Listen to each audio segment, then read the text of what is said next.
حضرت حرم بن حیان تابعی ہیں، فرماتے ہیں جب میں نے یہ حدیث سنی نا کہ نبی پاک علیہ السلام نے فرمایا ہے کہ حضرت اویس کرنی ان کی دعا کی برکت سے اللہ میری امت کے لوگوں کی بخشش کرے گا، اور جب میں نے یہ سنا کہ حضرت مولا علی جیسے لوگ، حضرت عمر فاروق جیسے لوگوں کو جبہ دے کے بھیجا گیا ہے، اور حضور نے بھیج کے کہا ہے کہ اویس سے کہنا میری امت کے لیے دعا کرے، تو فرماتے ہیں میرے سینے میں لو لگ گئی کہ میں حضرت اویس کرنی سے ملوں، میری طبیعت لگ گئی، میرا شوق آ گیا کہ میں خواجہ اویس کرنی رضی اللہ تعالیٰ عنہ سے ملوں۔ میں نکل پڑا، اللہ کے بندے کے لیے نکلا۔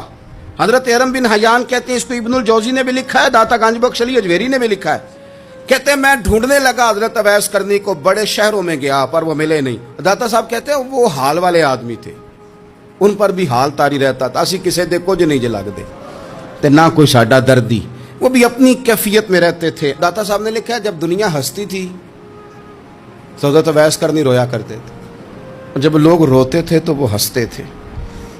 وہ سادہ غذا کھاتے تھے، کسی سے کوئی لین دین نہیں، اپنے طرز کلام، اپنی زندگی۔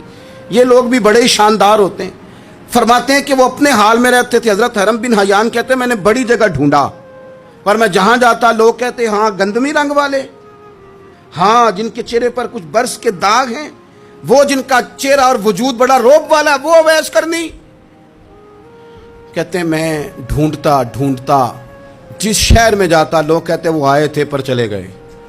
وہ کسی نے کہا تھا نا اویسیوں میں بیٹھ جا، بلالیوں میں بیٹھ جا، صفیں تو سب بچھی ہیں تو عشق والیوں میں بیٹھ جا۔ فرماتے میں وہ صفیں تلاش کرتا ڈھونڈتا، نہ ملے مجھے، بالآخر میں عراق پہنچ گیا۔ نہر فرات کے کنارے ساری دنیا سے علیحدہ ہو کے وضو کر رہے تھے۔ کہتے ہیں میں پیچھے کھڑا ہوں، میں نے جا کے کہا السلام علیکم، تو حضرت اویس کرنی چہرہ اٹھا کے کہنے لگے وعلیکم السلام حرم بن حیان۔ تو میں نے کہا حضور آپ مجھے جانتے ہیں؟ فرمانے لگے عارف تو روحی من روحی کا، میری روح تیری روح کی جاننے والی ہے۔ کہتے ہیں میں نے کہا حضور کو نصیحت کر دیں، تو فرمانے لگے پہلی نصیحت تو یہ ہے کہ آج کے بعد مجھے ملنے نہ آنا، میں نہیں پسند کرتا، میں تنہا رہنا چاہتا ہوں، مجھے نہیں شہرت اچھی لگتی، میرا نہیں دل کرتا لوگ میرے پیچھے بھاگیں، آج آیا ہے آج کے بعد نہ آنا، بس چھوڑ دے مجھے میرے حال پہ، میں اپنی زندگی اپنے حساب کے مطابق گزارنا چاہتا ہوں، تو آج کے بعد نہ آنا۔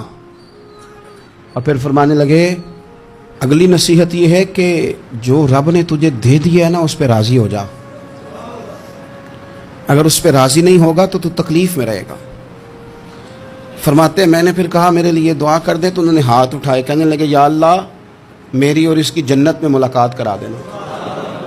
تو نے چہرے پہ ہاتھ پھیرے اور فرمانے لگے اب تو جا، میں کوشش کروں گا تجھے دعاؤں میں یاد رکھوں، تو بھی کوشش کرنا مجھے دعا میں یاد رکھنا۔ فرماتے ہیں یہ کہتے کہتے نا وہ رستہ بدل گئے، اور گلی کا کونا وہ جب مڑے تو پھر میں ڈھونڈتا رہا، دوبارہ زندگی بھر ملے نہیں، لیکن میرا پیار سچا تھا، وہ مجھے ویسے تو نہیں ملے پر خواب میں کئی دفعہ مل جاتے ہیں، اور خواب میری وچ بھی آیا ماہی، تے میں پھر وہ گل وچ پا لئیاں باواں، تے ڈر دی ماری اکھ بھی نہ کھولا کتے پھر بچھڑ نہ جاواں۔ فرماتے ہیں مجھے محبت ہو گئی، خواب میں زیارت ہو جاتی۔